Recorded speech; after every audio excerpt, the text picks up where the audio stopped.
Sitting with me here today is Korff, who is an expert analysis on the American media and who has studied American politics very closely. And Cal will tell us something about the new president of the United States of America, Donald Trump, and the decisions he's going to take in the next 100 days. Apparently, Donald Trump has also made a phone call to Prime Minister Modi and a few other leaders. I think 5 world leaders to be precise. My first question to Cal will be, Cal, what do we read into this, or do we read nothing into this? I mean, Cal has made a call to Modi, so what is it supposed to mean? And what, Trump has made a call to Modi, so what is it supposed to mean? And does Trump have an agenda? I mean, what is he going to do in the next 100 days? Well, Trump is off to a very fast start. So far, he's keeping the bulk of his campaign promises. For example, he has started issuing executive orders. He's reversed the cancellation of the 2 major pipelines. Now they're going to be back on. He wants to cut regulations by as much as 75%. He wants to make the tax structure so business-friendly that he thinks this will create millions of jobs.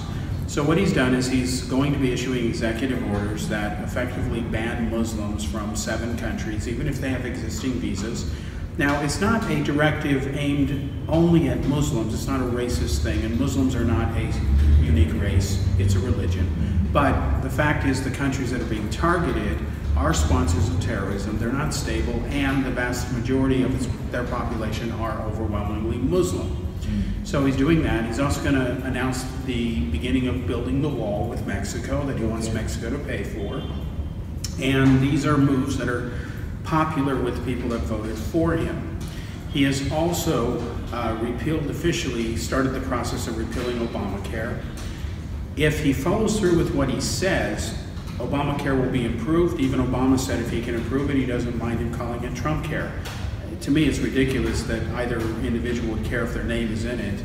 But he is off to doing what he said he would do, and he said that he would try to get a lot of these things done in the first 100 days. This is what the Republicans did when they took the majority away from Bill Clinton. You had the 100-day contract with America led by Newt Gingrich when he was Speaker of the House.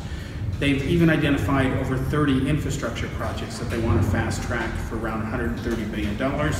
Because despite Obama raking up another $9.3 trillion in debt, infrastructure has gotten worse. Trump says he wants to reverse it. So in the first 100 days, he's going boom, boom, boom, boom, boom, really fast. It's going to be hard for the media to keep up with him. So far, what he has said, he's sticking to promises made during his campaign, and the phone calls so far, nothing special to world leaders. The one contentious area is he told China yesterday that their land grabbing days are over. And China has said, basically, we're going to do what we want. So there is a conflict coming between China and the U.S., just a question of in what form. Okay. So basically, Trump has a lot on his plate, that's what you're saying. Yes, he does, and he wants to move very fast to throw off his opponents. For example, he's already frozen federal hiring, except in the military. Now he wants to look at ways of cutting the budget, which are much more draconian than the Republican Party has in mind. And one very big area of concern is he wants to repeal a lot of environmental regulations. And I'm sorry, that's just wrong. If the laws should be there to protect the environment, you shouldn't mess with them. Thank you. Thank you.